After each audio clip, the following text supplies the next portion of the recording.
The stars twinkled quietly in the darkness of space as the exploration vessel Pioneer moved through the uncharted system.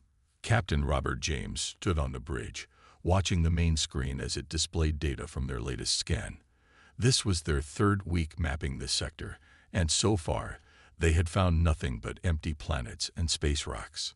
"Captain, I'm picking up something strange," said Mike from his station at the sensor controls. His fingers moved quickly across the screen as he tried to get a better reading. "It's big, and it's moving fast." Robert walked over to Mike's station and looked at the readings. After 15 years in space, he had learned to trust his crew's instincts. "Can you tell what it is?" "No, sir. It's not matching any known signatures in our database." Mike's voice held a note of worry. "Whatever it is, it's changing course. I think it's heading straight for us." Robert didn't hesitate. "Sound general quarters. Everyone to battle stations." As alarms began to ring throughout the ship, he turned to his communications officer. "Jack, send a message back to Neptune Station. Tell them we've encountered an unknown vessel and are taking precautions." The crew moved with practiced efficiency, even though none of them had seen real combat. Humanity had been alone in space for so long that their weapons were mostly for show, or so they had thought. A massive ship appeared on their main screen. It was sleek and gray, with a design unlike anything human engineers had ever created. Its surface seemed to shimmer and shift, as if the metal itself was alive. "Sir, they're not responding to any of our greeting protocols," Jack reported, his voice tense. "I've tried all standard frequencies and first contact procedures." Robert opened his mouth to give another order, but before he could speak, the alien ship fired.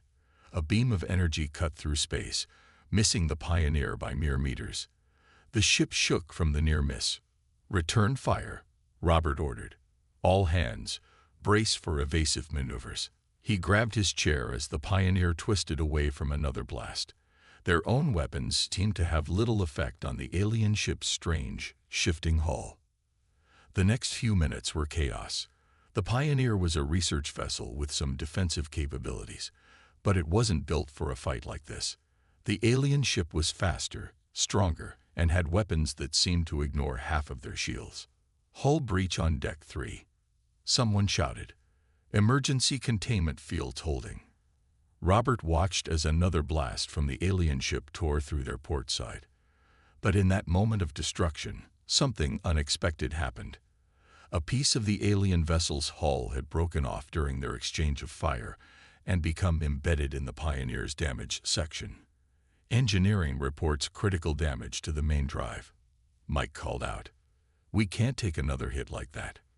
Robert made the hardest decision a captain could make. "Plot an emergency jump back to Neptune Station. We're getting out of here." As his crew rushed to comply, he added, "And make sure we keep that section of hull with the alien fragment. Something tells me it might be important." The Pioneer's engines screamed as they pushed the damaged ship to its limits. The alien vessel followed, but as they approached the jump point, it suddenly pulled back. Robert didn't understand why until he saw the readings. They were about to jump through an asteroid field. It was incredibly dangerous. But they had no choice. "Jump drive engaged," the ship's computer announced. "Warning. Structural integrity at 47%. Jump not recommended. Override safety protocols," Robert commanded. "Execute jump now." The familiar sensation of a jump felt different this time. The damaged ship shuddered and groaned as space bent around them. Warning lights flashed across every console on the bridge. But somehow, they made it. The Pioneer emerged from the jump near Neptune Station. Trailing debris and venting atmosphere from multiple breaches, emergency crews were already waiting for them, having received their earlier warning message. As medical teams treated the injured and repair crews swarmed over the ship's hull, Robert met with his chief engineer, Tom, in what remained of their engineering bay. They stood looking at the alien hull fragment, which seemed to be slowly moving, almost as if it was trying to repair itself. "I've never seen anything like it," Tom said, running a scanner over the material. "This metal, if you can even call it that. It's not just damage, it's adapting, trying to integrate with our hull somehow. Robert thought about the way the alien ship's hull had shifted during the battle, how it had seemed to absorb their weapons' fire. Could we learn something from this? Something that might help us if they come back. Tom picked up a small piece that had broken off and held it under a microscope. His eyes widened. Captain, this isn't just advanced technology. This could change everything we know about shipbuilding. But we're going to need help. The best scientists Earth has to offer. Robert nodded, already composing his report in his head. He knew the alien ship would return, probably with friends next time. They had gotten lucky today, but luck wouldn't be enough for round 2. They needed to understand this technology, and fast. As he left engineering, Robert passed by the ship's memorial wall, where they listed crew members lost in the line of duty. Today, they would be adding 3 new names. He placed his hand on the wall and made a silent promise. They would not only survive the next encounter, they would win it. Back on the bridge, Robert looked out at Neptune Station's familiar shape. The Pioneer was hurt but not destroyed. Her crew was bloodied but not beaten. And most importantly, they had something the aliens hadn't meant to give them, a key to their technology. The aliens had made a mistake in attacking them. They had assumed humans would be easy prey, that damaging their ship would be enough to destroy their spirit. Instead, they had given humanity exactly what it needed, a challenge to rise to and the tools to do it with. As repair crews continued their work, Robert sent a priority message to Earth Command. The title was simple: First Contact Incident, Request for Emergency Research Initiative. He knew that somewhere in that alien hull fragment was humanity's future. They just had to be smart enough to unlock it. 3 days after the Pioneer limped back to Neptune Station, the research lab was buzzing with activity. Tom hadn't slept much, spending every waking moment studying the alien hull fragment. He watched in amazement as the piece continued to shift and change under various tests, sometimes even responding to electrical impulses from their equipment. Dr. Lisa Anderson arrived from Earth's Advanced Materials Division, bringing with her a team of the best scientists humanity had to offer. She walked into the lab, her eyes immediately drawn to the shifting metal displayed behind a containment field. "It's even more remarkable than the report suggested," she said, pulling out her own specialized scanning equipment. "Have you tried exposing it to different energy frequencies?" Tom nodded, pulling up his test results on a nearby screen. "It responds most actively to electromagnetic pulses. Watch this." He sent a carefully controlled burst of energy toward the fragment.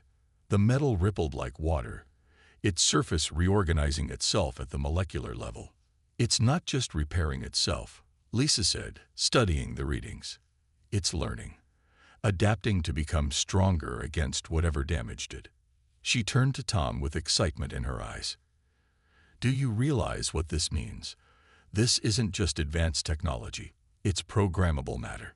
Their discussion was interrupted as Admiral William Stone entered the lab.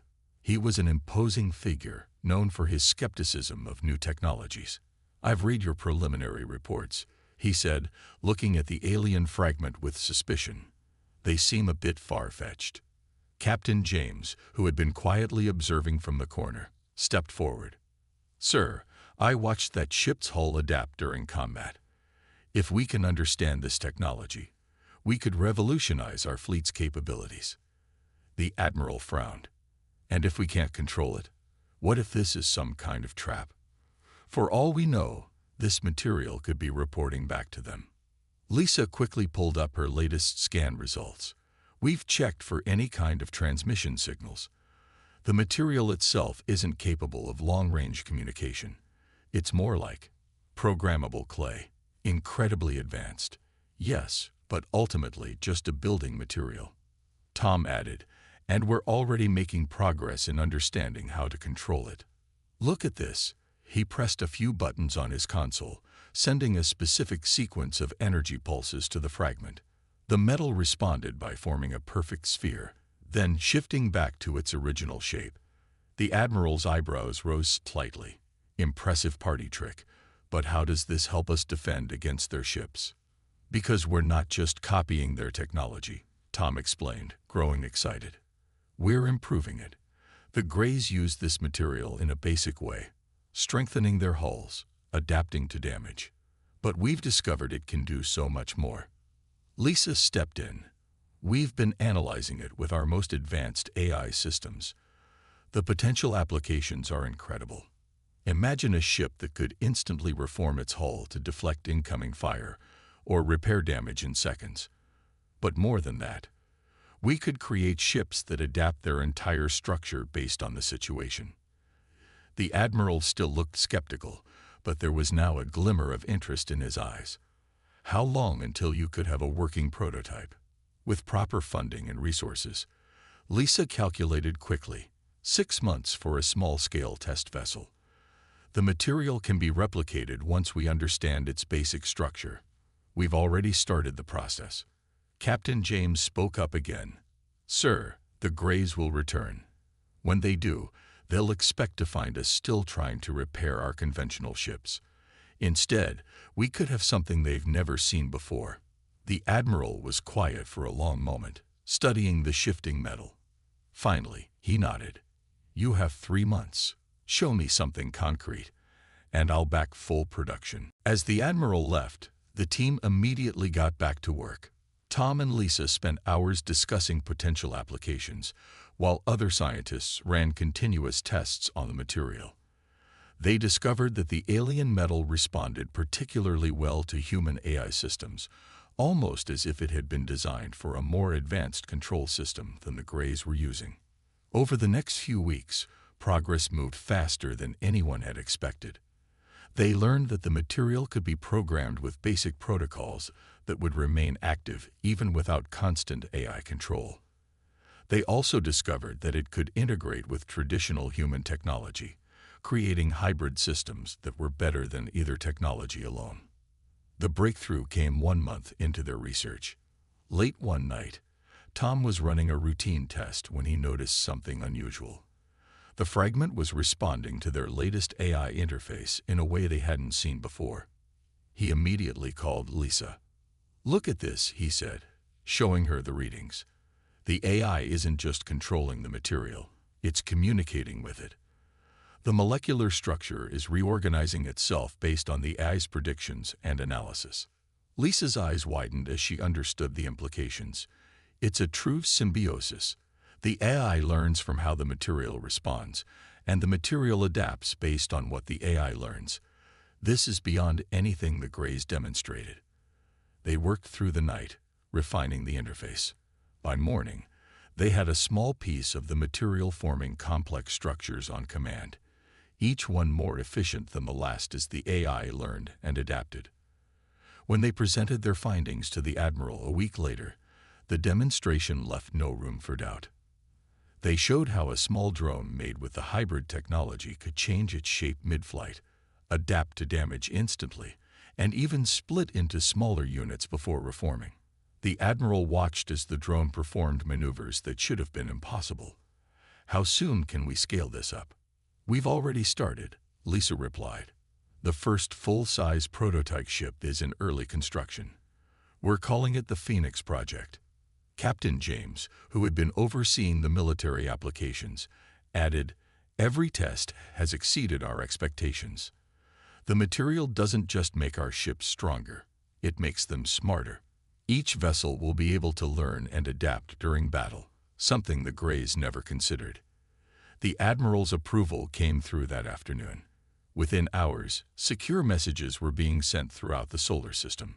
Resources were reallocated, production facilities were converted, and humanity's greatest engineering project began in earnest. As Tom watched construction begin on the first prototype, he couldn't help but smile. The Greys had attacked them, thinking they would find an easy target. Instead, they had given humanity exactly what it needed to surpass them. They had assumed humans would only try to copy their technology. They never considered that humans would improve it. Lisa joined him at the observation window, watching as robotic assemblers began laying down the first layers of the new hull. You know what the best part is? She asked. Every ship we build will be better than the last. The AI never stops learning, and neither do we. The Phoenix was taking shape before their eyes, its hull shimming with possibilities. It wasn't just a ship, it was humanity's answer to those who thought they could be easily conquered. And it was only the beginning. The prototype ship Phoenix floated in the construction dock near Neptune Station, its hull gleaming with an otherworldly shine. After 6 months of round-the-clock work, the vessel was ready for its first real test. Tom stood at the observation window, remembering how it all started with a small fragment of alien metal. Now they had built something that would change everything. Final systems check is complete, Lisa announced from her station in the control room. She had dark circles under her eyes from working long hours, but her voice was filled with excitement. The AI integration is stable, and the hull is responding perfectly to all test signals. Captain James walked into the control room, now wearing the uniform of a fleet commander. The success of the Phoenix project had earned him a promotion. "Are we ready for the first live trial?" "Yes, sir," Tom replied, double-checking his readings. "We've run every possible simulation. The Phoenix is ready to show us what it can do." The test crew boarded the ship, led by Commander Mike Peters, who had served on the Pioneer during the original alien encounter. As they watched the crew settle into their stations, Lisa pulled up the main display showing the Phoenix's internal systems. "Look at this," she said, pointing to the readings. "The hull is already adapting to the crew's presence, adjusting internal temperatures and gravity fields for optimal comfort. The AI is learning their preferences in real time." The Phoenix's engines came to life, a soft blue glow emanating from its advanced drive system. Unlike traditional ships, the Phoenix could reshape its engine configuration on the fly, optimizing for different types of movement. As it slowly moved out of the dock, its hull rippled slightly, adjusting to the space environment. "Beginning basic maneuver tests," Mike's voice came through the comm system. The Phoenix moved forward, then executed a series of turns that would have torn a normal ship apart. Its hull flowed like liquid metal, redistributing stress and maintaining perfect structural integrity. "Incredible," the Admiral muttered, having arrived just in time to witness the demonstration. "But can it fight?" "Deploying combat drones," Mike announced. A swarm of automated attackers emerged from a nearby hangar, their weapons loaded with special testing charges designed to simulate real combat. The Phoenix's response exceeded everyone's expectations. As the drones attacked, the ship's hull transformed. Armor thickened at impact points seconds before shots landed. Weapon ports appeared and disappeared across its surface, firing from unexpected angles. The AI was learning and adapting with each exchange, making the ship more effective with every passing moment. "Sir," one of the technicians called out, "the Phoenix's combat effectiveness is increasing exponentially. It's developing new defensive patterns we didn't program into it." They watched in amazement as the ship performed maneuvers that should have been impossible. When 3 drones concentrated their fire on one spot, the Phoenix's hull didn't just absorb the impact. It created a concave structure that reflected the energy back at the attackers. "That's new," Tom said, quickly analyzing the data. "The AI combined our reflective shielding technology with the adaptive hull material. It invented a new defense system on the spot." The demonstration continued for another hour, with the Phoenix displaying increasingly sophisticated tactics. By the end, the combat drones hadn't scored a single significant hit, while the Phoenix had disabled all of them using minimal power. "The best part," Lisa explained to the Admiral, "is that everything the Phoenix learned during this test will be shared with all future ships we build. Each vessel learns from the others, creating a constantly evolving defense network." The Admiral nodded slowly, clearly impressed. "And you're certain the Greys can't hack or override these systems?" "The AI integration is entirely our own design," Tom assured him. "We only use their hull material as a foundation. The control systems, the learning algorithms, the tactical adaptations, those are all human innovations. They won't be expecting any of this." Commander Mike's voice came through again. Request permission to test the emergency reconstruction protocols. The Admiral raised an eyebrow. Emergency reconstruction. Watch this, Lisa said with a smile. She sent a command to one of the remaining functional drones, which fired a concentrated blast at the Phoenix's bow. The shot created a significant hole in the hull, but within seconds, the damage began to repair itself. The surrounding material flowed like water, rebuilding the damaged section stronger than before. The ship doesn't just heal damage, Tom explained. It learns from it. That section of hull is now twice as resistant to the same type of attack. The more they try to hurt it, the stronger it becomes. The Admiral watched for a few more minutes as the Phoenix demonstrated its full range of capabilities. Finally, he turned to the team. How soon can we begin full production? We've already modified the shipyards around Mars and Venus, Lisa replied. With the resources you've allocated, we can complete a ship every 2 weeks. Each one will be more advanced than the last as we incorporate new improvements. And we've solved the raw material supply issue, Tom added. Once we understood the basic molecular structure, we found a way to create the adaptive material using elements from asteroid mining. We can produce as much as we need. The Admiral's next question was interrupted by an alert from the long-range sensor station. A technician quickly pulled up the data. Sir, we're detecting unusual activity at the edge of the system. The energy signatures, they match the gray ship that attacked the Pioneer. Instead of concern, the Admiral smiled slightly. Perfect timing. Commander Peters, maintain position but power down all non-essential systems. Let's not show our hand just yet. He turned to Tom and Lisa. How many ships can we have ready in 3 months? At current production rates, with all shipyards running at full capacity, Lisa calculated quickly. 50 ships minimum, each one equipped with the latest versions of everything we've developed. The Admiral nodded. The Greys think they're coming back to finish what they started. Instead, they're going to find out exactly what happens when you underestimate humanity. He looked out at the Phoenix, its hull now calm and seemingly ordinary. They damaged our ship, thinking it would break us. Instead, they gave us exactly what we needed to surpass them. As the alert lights continued to flash, showing more gray ships arriving at the system's edge, the prototype Phoenix floated silently in space. Its eye was already planning new improvements, its hull ready to transform at a moment's notice. Throughout the solar system, shipyards hummed with activity as humanity prepared its response to the alien aggression. The Greys had made a crucial mistake. They had assumed humans would be easy prey, that damaging their ship would demoralize them. They never considered that humans would take that damage and turn it into the greatest technological leap in their history. Soon, they would learn the cost of that mistake. The massive shipyards around Mars glowed with constant activity as another Phoenix-class vessel took shape. From his observation post, Tom watched the robotic assemblers work with incredible precision, laying down layer after layer of the adaptive hull material.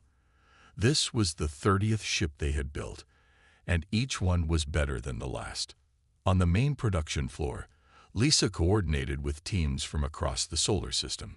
The Europa Deep Space specialists had developed new sensor arrays that could detect gray ships from twice the previous range. Mars engineers had refined the propulsion systems, making them even more efficient. Every colony was contributing its unique expertise to the project. Production report just came in from Venus Station, Lisa said, looking up from her datapad. They've completed their 15th ship.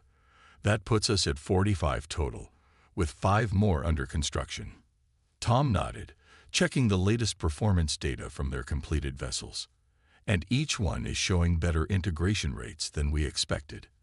The shared AI network is learning faster than we predicted.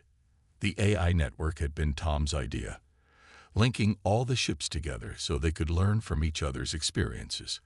When one ship discovered a more efficient way to handle a problem, all the others immediately absorbed that knowledge. It created a constantly evolving fleet that grew smarter by the hour.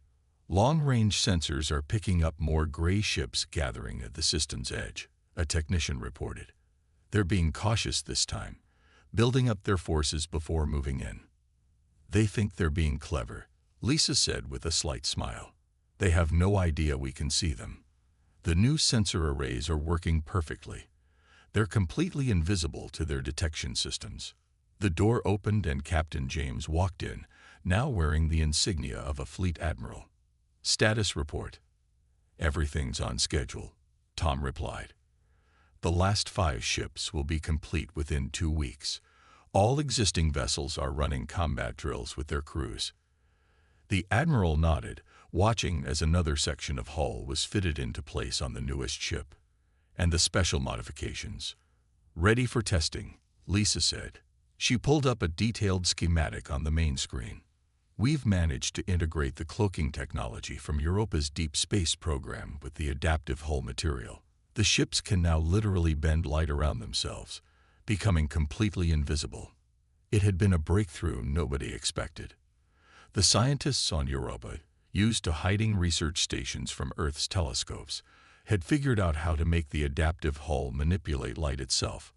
When combined with their other advances, it gave the human fleet capabilities far beyond what the Greys could imagine. We've also solved the power management issue, Tom added. The new reactor designs from the Mercury solar stations are providing 30% more energy than we initially planned for. The ships can maintain full combat operations longer than any Grey vessel. An alert sounded from one of the monitoring stations.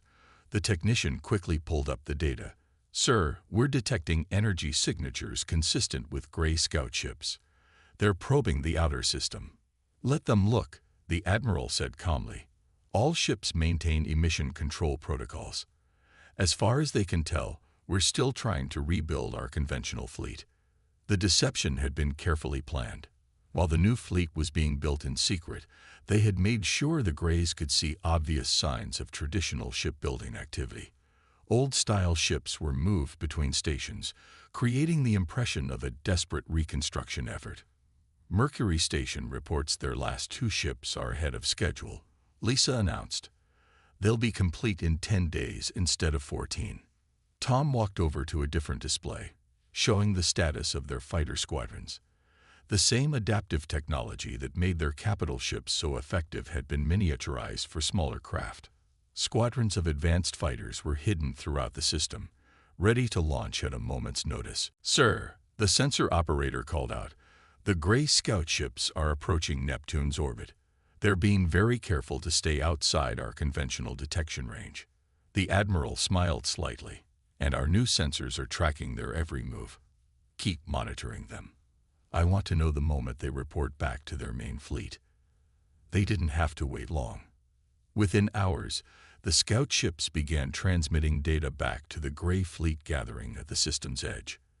The encoded transmissions were easily intercepted by the new sensor arrays, and human AI systems quickly decoded them. They're reporting exactly what we wanted them to see, Lisa said, reading the decoded message. According to their scouts, we're struggling to rebuild with outdated technology. They think we're vulnerable. The admiral turned to address the entire control room. This is what we've been waiting for. Send the coded alert to all ships and stations. Begin final preparation sequences. When they come in force, we'll be ready. Throughout the solar system, crews began final checks on their vessels. The ship's AIs continued to learn and adapt, preparing for combat scenarios they might face. Every piece of technology had been tested and refined. Every system pushed to its limits and beyond. Message from the Phoenix, a communications officer announced. Commander Peters reports all systems are operating at peak efficiency. Combat AI is showing unprecedented adaptation rates. The Phoenix had exceeded all expectations during its trials. As the first of its kind, it had provided valuable data that improved every ship that followed. Now it would lead the fleet into battle, commanded by the same crew that had survived the original Grey attack. New sensor contacts, the technician reported. The main Grey fleet is moving. Based on their formation and speed, they're preparing for a full-scale assault. Tom and Lisa exchanged looks. Everything they had worked for was about to be tested. Months of research, innovation, and preparation would soon face the ultimate trial. "They think they're coming to finish what they started," the Admiral said, watching the tactical display as it tracked the approaching Gray fleet. "Instead, they're about to learn what happens when you give humanity a reason to surpass you." Throughout the shipyards, the last vessels were receiving their final adjustments. Crews moved with quiet efficiency, preparing for the battle to come. The AI network hummed with activity as ships shared data and refined their combat protocols. The Greys were coming, confident in their superiority. They expected to find a weakened human civilization, struggling to recover from their first attack. What they would find instead was a fleet unlike anything they had ever encountered, built using their own technology, but improved in ways they had never imagined. The final countdown had begun. Humanity's response to alien aggression was about to be revealed, and the galaxy would never be the same. The Gray fleet entered the solar system with overwhelming force.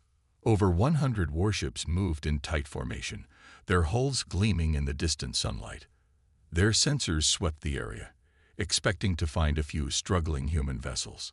Instead, they found nothing. The space around Mars and Earth appeared empty, showing only civilian ships and stations. In the hidden command center beneath Europa's icy surface, Admiral James watched the tactical display with his senior officers. The Gray fleet's positions were clearly visible thanks to their advanced sensor network, while the human fleet remained invisible, hidden by their new cloaking technology. "They're moving exactly as predicted," said the tactical officer.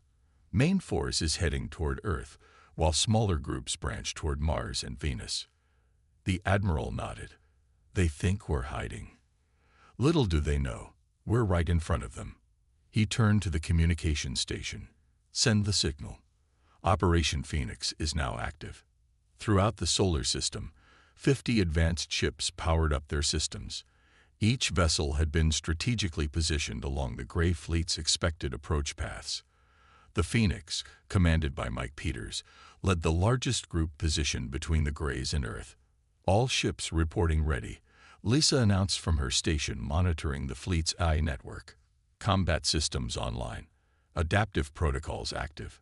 Tom stood beside her, watching the readiness indicators turn green across the board. "The shared AI network is fully synchronized. All ships are receiving real-time updates and adapting their systems accordingly." The Admiral took a deep breath. "Begin Phase 1. Across the void of space, 20 human ships simultaneously dropped their cloaking fields. They appeared without warning in the midst of the Gray formation, causing immediate confusion among the alien vessels. Before the Greys could properly react, the human ships opened fire. The battle began with a display of technology that left the Greys reeling. Human weapons cut through space with precision, targeting the weak points in Gray ships that their shared AI had identified. The Phoenix led the attack, its hull constantly shifting to optimize its weapon positions and defensive capabilities. "Gray ships are attempting to coordinate a response," the tactical officer reported. "They're trying to surround our vessels." "Exactly as expected," the Admiral said. "Execute Phase 2. Another 15 ships decloaked behind the Gray fleet, cutting off their retreat and forcing them to split their attention. The human vessels moved with incredible coordination, their shared AI allowing them to function as a single organism rather than individual ships. From his command chair on the Phoenix, Mike watched as a Gray cruiser fired directly at his ship. Instead of taking evasive action, he gave a different order: activate reflective configuration. The Phoenix's hull rippled, transforming into the concave pattern they had discovered during testing. The incoming energy blast hit the reconfigured hull and bounced back toward the Gray ship, striking it with its own weapon fire. The alien vessel's shields failed immediately, and its hull cracked under the impact. Similar scenes played out across the battlefield as human ships demonstrated capabilities the Greys had never seen before. When the aliens adjusted their tactics, the human fleet adapted faster, their AI network constantly learning and evolving. "Gray flagship is attempting to coordinate a new attack pattern," the tactical officer announced. "They're trying to find a weakness in our adaptive systems." The Admiral smiled slightly. Time for Phase 3. Let's show them what true adaptation looks like. The final 15 human ships decloaked, completing the trap. But instead of attacking immediately, these vessels began a remarkable transformation. Their hulls shifted dramatically, changing their entire configuration. Some became smaller, faster attack craft, while others expanded into larger weapons platforms. The gray sensors couldn't keep up with the changes, unable to lock onto targets that constantly redefined themselves. On the Phoenix, Mike received a priority alert from the AI network. "Sir, the gray flagship is attempting to transmit new control codes to their fleet. They're trying to update their combat protocols." "Perfect," Mike replied. "Activate signal intercept." This had been one of their most closely guarded innovations. Using the adaptive technology and advanced AI systems, human ships could now intercept and analyze enemy communications in real time. As the gray flagship transmitted its new battle plans, human vessels were already adapting to counter them before they could be implemented. The battle shifted dramatically as the gray fleet fell into disarray. Their coordinated attack patterns broke down as human ships countered each move before it fully developed. The Phoenix led a direct assault on the gray flagship, its weapons finding gaps in the alien vessel's defenses with uncanny precision. In the Europa Command Center, Lisa watched the battle unfold with growing excitement. The adaptive learning curve is exceeding all projections. Our ships are developing new combat techniques on the fly. Tom pointed to a particular section of data streaming in. "Look at how they're sharing tactical data. When one ship discovers an effective approach, all others immediately incorporate it. They're evolving faster than the Greys can respond." On the main display, they watched as the Phoenix executed a maneuver that should have been impossible. The ship split into 3 separate sections, each acting independently to attack the gray flagship from different angles. Then, after causing significant damage, the sections rejoined seamlessly into a single vessel. "That wasn't in any of our combat protocols," Tom said in amazement. "The AI developed that tactic on its own." The gray fleet began to break formation, individual ships attempting to retreat as they realized the battle was lost. But the human fleet had anticipated this as well. Smaller vessels that had transformed into pursuit craft quickly moved to cut off their escape routes. Gray flagship is sending out a broad distress signal. The communications officer reported. "They're calling for reinforcements." The Admiral nodded calmly. "Let them call. When their reinforcements arrive, they'll find a human fleet that's even more advanced than the one they're facing now." The battle continued for another hour, but the outcome was never in doubt. Human ships demonstrated capabilities that improved with every passing minute, while the gray vessels relied on tactics and technology that had suddenly become obsolete. When the gray flagship finally went dark, its systems overloaded by attacks it couldn't counter, the remaining alien vessels attempted a last desperate retreat. Only a handful managed to escape, fleeing toward the edge of the solar system, with human pursuit craft following at a distance, not to destroy them, but to ensure they carried the message of what had happened here. As the fighting died down, the Phoenix returned to its original configuration, though its hull now bore the marks of combat. These weren't weaknesses, however. Each point of impact had been analyzed by the AI and reinforced, making the ship stronger than before. "All gray vessels within the inner system have been neutralized," the tactical officer reported. 15 enemy ships destroyed, 67 disabled, 13 escaped. Our losses? None. All 50 ships remain operational with minimal damage. A cheer went up throughout the command center. Months of work, innovation, and preparation had paid off beyond their wildest expectations. Humanity hadn't just survived. They had emerged victorious against a technologically superior foe. Admiral James looked at the tactical display showing the retreating gray ships. "Send the order to all vessels. Maintain pursuit, but do not engage unless attacked. I want those ships to reach gray territory and report what happened here." Tom and Lisa exchanged smiles. The message would be clear.